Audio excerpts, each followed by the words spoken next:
تم تو چور ہو۔ وہ ان کی طرف متوجہ ہو کر کہنے لگے کہ تمہاری کیا چیز کھوئی گئی ہے؟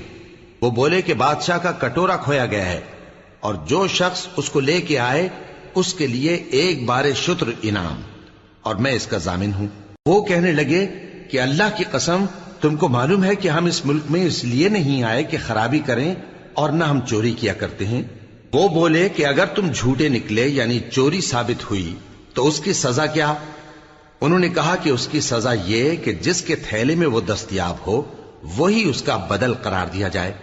ہم ظالموں کو یہی سزا دیا کرتی ہیں۔